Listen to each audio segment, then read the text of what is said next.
यदि आप UP polytechnic 2025 के लिए फॉर्म अप्लाई करना चाहते हैं तो कैसे करेंगे, हम आपको स्टेप बाय स्टेप जानकारी इस वीडियो में बताने वाले हैं बिना किसी त्रुटि के। सबसे पहले आपको इसकी ऑफिशियल वेबसाइट पे आना है, जिसका लिंक हम आपको वीडियो के डिस्क्रिप्शन दे देंगे। वहां पे क्लिक करके इस इंटरफेस पे आप आ सकते हैं। यहाँ पर आने के बाद आपको सबसे पहले फ्रेश कैंडिडेट रजिस्ट्रेशन के ऑप्शन पे क्लिक करना है। तो आपको बहुत सारे निर्देश दे दिए गए हैं, इन निर्देशों का आप पालन करेंगे। किस प्रकार से आप फॉर्म को फिलअप करेंगे, पूरी जानकारी आपको दी गई है। अब आपको सबसे नीचे आना है, आई एग्री के ऑप्शन पर क्लिक करना है। तो आप देखेंगे कि आपको अगले पेज पर लेकर चला जाएगा, जहाँ पर सबसे पहले कैंडिडेट का नाम पूछा जा रहा है। तो यहाँ पर कैंडिडेट का नाम इंग्लिश में कैपिटल लेटर में फिल करेंगे, फिर फादर का नाम फिल करेंगे। यहाँ पर आपको मदर नेम फिल करना है, फिर आप अपने हाई स्कूल की मार्कशीट के अनुसार डेट ऑफ बर्थ को फिल करेंगे और आपको यहाँ पर जेंडर चूज कर लेना है। अब नीचे चलिए, यहाँ पर 3 ऑप्शन दिए गए हैं। पहला ऑप्शन उनको चूज करना है जिनकी हाई स्कूल की मार्कशीट में और आधार कार्ड में नाम और डेट ऑफ बर्थ बिल्कुल सही है, वो पहला ऑप्शन चूज करेंगे। अगर आपके नाम और डेट ऑफ बर्थ में कोई मिसमैच है तो आप सेकंड वाला ऑप्शन चूज कर सकते हैं, जहां पर बताया गया है कि आधार कार्ड पर मेरी जानकारी वही नहीं है जो आवेदन पत्र में दर्ज की गई है, तभी आप चूज करेंगे। अब आपको यहाँ पर आप अपना आधार नंबर फिल करेंगे।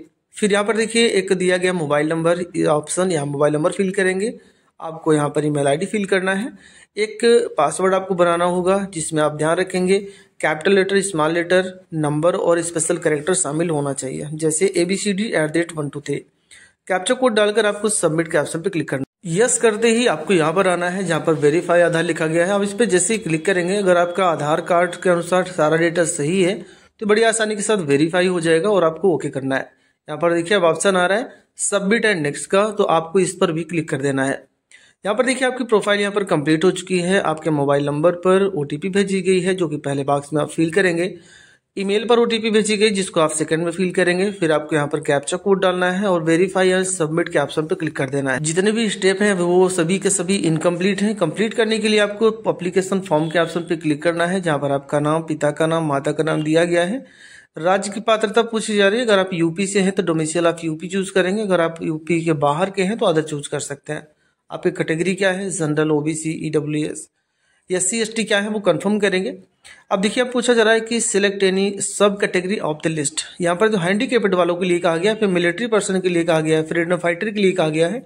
अगर इनमें आप शामिल हैं तो ठीक है, नहीं तो आप नॉट अप्लीकेबल करेंगे। अगर आप रंग अंधता से ग्रसित हैं तो यस करेंगे, अन्यथा पर नो करेंगे। निवास क्षेत्र आपका क्या है, अर्बन मतलब शहरी, रूरल मतलब ग्रामीण। क्या आप अल्पसंख्यक समुदाय से संबंधित हैं, जैसे कि अगर आप हिंदू हैं तो कोई बात नहीं है, अगर आप मुस्लिम, सिख, ईसाई हैं तो यस कर सकते हैं।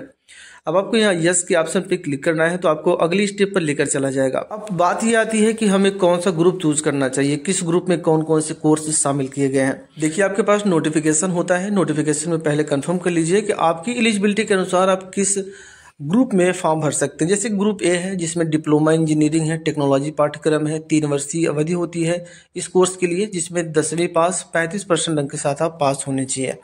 प्रवेश परीक्षा में विषय तथा प्रश्नों का प्रतिशत क्या होता है वो भी आपसे बताया गया है। ग्रुप B में एग्रीकल्चर इंजीनियरिंग है, जो कि 3 वर्षों का होता है। इसमें भी आप देखें कक्षा 10 पास है, कृषि न्यूनतम 35% अंक के साथ। ग्रुप C में fashion designing and government technology है, होम साइंस है, टेक्सटाइल डिजाइन है। इसी प्रकार से जो भी आपको जानकारी चाहिए, पहले आप जानकारी इकट्ठा कर लीजिए। आपके पास जो भी एलिजिबिलिटी होगी वो यहाँ पर आप देख सकते हो। जैसे ग्रुप D हो गया, ग्रुप E में देखें डिप्लोमा इन फार्मेसी होती है, जो 2 वर्षीय होता है। ये इंटरमीडिएट लेवल पर आपका यहाँ पर सिलेक्शन किया जाता है, आप इंटर पास होने चाहिए। इसी प्रकार से सभी के सभी ग्रुप दिए गए हैं, उनके सामने उनका कोर्स दिया गया है, आप चूज कर सकते हैं। हालांकि जो कैंडिडेट है वो हाई स्कूल का बेस बनना चाहते हैं, सिविल इंजीनियरिंग करना चाहते हैं, इसलिए हम यहाँ पर ग्रुप A चूज करेंगे। उसके अलावा हमें कोई चूज नहीं करना है, जिसमें 300 की फीस भी यहाँ पर देनी होगी। हम यहाँ पर सेव एंड नेक्स्ट करेंगे और ओके करेंगे, और ये भी स्टेप हमारा कंप्लीट हो चुका है। अगले स्टेप पर चलते हैं। यहाँ पर क्वालिफिकेशन आपका 10th मांगा गया है, जिसमें आपको डिटेल बताना होगा। पास है तो पास करेंगे, अगर अपीयरिंग है तो अपीयरिंग भी कर सकते हैं।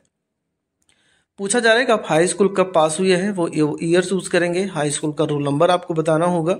फिर यहाँ पर आपको बोर्ड चूज करना होगा, यूपी बोर्ड, CBSE बोर्ड, या जो भी होगा। अगर आपने यूपी बोर्ड से पास किया है तो आपको सिर्फ उत्तर डालना है, UTT डाला तो board of high school and intermediate education Uttar Pradesh आ चुका है, बस आपको क्लिक कर लेना है। स्ट्रीम आएगा तो वहां पर सिर्फ 10th आएगा, 10th को आप चूज कर लीजिएगा। रिजल्ट मोड में आपको प्रतिशत चूज करना है, परसेंटेज चूज करना है। अब आपको यहाँ पर बताना होगा तो मैक्सिमम मार्क यानी पूर्णांक कितना था वो आप बताएंगे, जैसे 600 का होता है।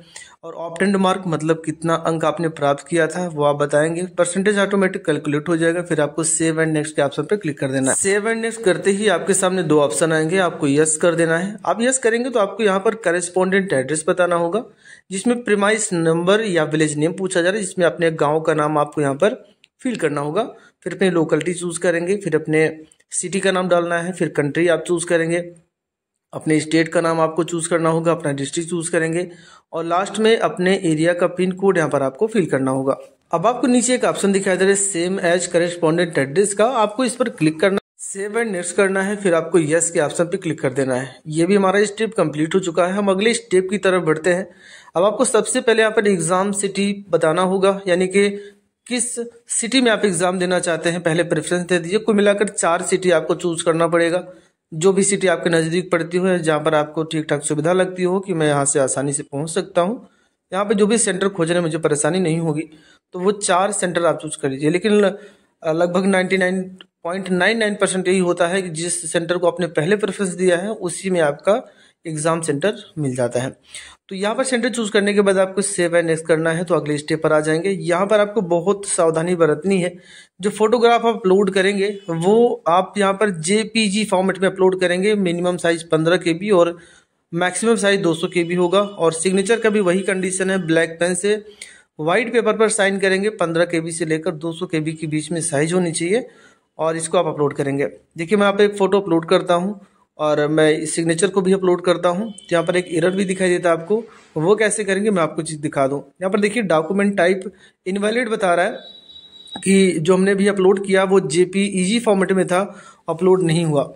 उसके लिए आपको करना क्या होगा, एक ब्राउजर ओपन कर लीजिए या नया टैब ओपन करिए, वहाँ पर आप लिखेंगे JPEG to JPG और पहला वेबसाइट आएगा, सिलेक्ट करिएगा और दोनों को कंट्रोल दबाकर सिलेक्ट कर लीजिए और ओपन कर लीजिए। यहाँ पर कन्वर्ट आएगा। अब ये JPEG से JPG में कन्वर्ट हो रहा है, बस आपको डाउनलोड कर लेना है।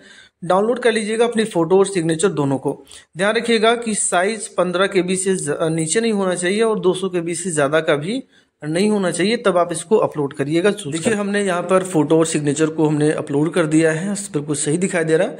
राइट साइड में सेल्फ वेरीफाइड लिखा है, आप चेक बॉक्स पे टिक करना होगा। उसी प्रकार से सिग्नेचर के सामने भी सेल्फ वेरीफाइड है, आप उस पर क्लिक करेंगे। फिर आपको सेव फाइनल एंड नेक्स्ट के ऑप्शन पे क्लिक करना है और ओके कर देना है। ओके करने के बाद आप वेट कीजिए थोड़ा सा। यहाँ पर देखिए अब आपका जो फॉर्म आपने फिलअप किया हुआ है उसका प्रीव्यू आपके सामने है। अगर कहीं गलती है तो भी आप इसको सुधार सकते हैं। अगर सब कुछ सही है तो आपको यहाँ पर नीचे आना है, डिक्लेरेशन के ऑप्शन चेकबॉक्स पे टिक करना है, सेव एंड फाइनल सबमिट के ऑप्शन पे क्लिक करना है, फिर आपको यस कर देना है। इस प्रकार से आपने जो फॉर्म फिलअप किया होता है सभी के सभी स्टेप यहाँ पर कंप्लीट दिखाई दे रहा है। बस आपको फीस पेमेंट अभी इनकम्प्लीट है। फीस रजिस्ट्रेशन फीस के ऑप्शन पे आप जैसे क्लिक करेंगे तो आपके सामने ऑनलाइन पेमेंट आएगा। आपको रेडियो बटन पे क्लिक करना है, पे फीस करना है, जिसमें आपको 300 रुपये की फीस देनी होगी। आप यहाँ पे SBI, ICICI, bank of Baroda, union bank of India और इंडियन पेमेंट बैंक चूज कर सकते हैं। जितने भी यहाँ पर ऑप्शन आपको दिए गए हैं सब में आपको UPI का ऑप्शन मिल जाएगा। हालांकि हम पहला ऑप्शन चूज करते हैं SBI EP का और प्रोसीड फॉर पेमेंट के ऑप्शन पे आप क्लिक कर लीजिए। इतना करते ही आप देखें आपके सामने कई ऑप्शन हैं, जिसमें एक UPI का भी ऑप्शन आपको दिखाई दे रहा है, जो कि सबसे इजी तरीका है। आपको ना तो आपके नेट बैंकिंग की जरूरत है ना तो किसी चीज की। हमें QR कोड यहाँ पर ओपन कर लेना है और हमें यहाँ पर पे नाउ के ऑप्शन पे क्लिक करना है। तो आप देखेंगे कि आपके सामने एक QR कोड जनरेट होगा। आपने गूगल पे, फोन पे, पेटीएम या जो भी आप UPI ऐप चलाते हैं उससे आप स्कैन करेंगे और पेमेंट कर दीजिए। पेमेंट होते ही आपको जो पेमेंट की रिसीविंग है वो आपके सामने आ जाएगी। अगर मान के चलिए आपके अकाउंट से पैसा कट जाता है और यहाँ पर पेंडिंग दिखाता है, फिर फेल्ड हो जाता है, तो आपको तुरंत पेमेंट बिल्कुल नहीं करना है। 24 आवर्स वेट करने हैं, उसके बाद ही आपको पेमेंट करना है। या फिर आप हेल्पलाइन नंबर पर बात कर लीजिएगा, उसके बाद ही आपको दोबारा से पेमेंट करना है। हालांकि इस स्टूडेंट का जो पेमेंट है वो सक्सेसफुली कंप्लीट हो गया है। यहाँ पर मैसेज भी आ चुका है। अब आपको फॉर्म प्रिंट करना है, तो यहाँ पर आपको गो बैक के ऑप्शन पे क्लिक करना है। तो आप थोड़ा सा वेट कीजिए। यहाँ देखिए सबसे नीचे की तरफ आ जाइए, डाउनलोड कंफर्मेशन पेज का एक ऑप्शन दिखाई दे रहा है, बस आपको इसी पे क्लिक करना है। तो PDF फॉर्म में आपका जो फॉर्म है वो आ जाएगा। आप इसको प्रिंट करके रख लीजिए। अगर आपको किसी प्रकार की कोई प्रॉब्लम हो रही है, कोई क्वेश्चन आपका है, तो बेहिचक आप कमेंट कर सकते हैं, हम आपकी मदद करने की पूरी कोशिश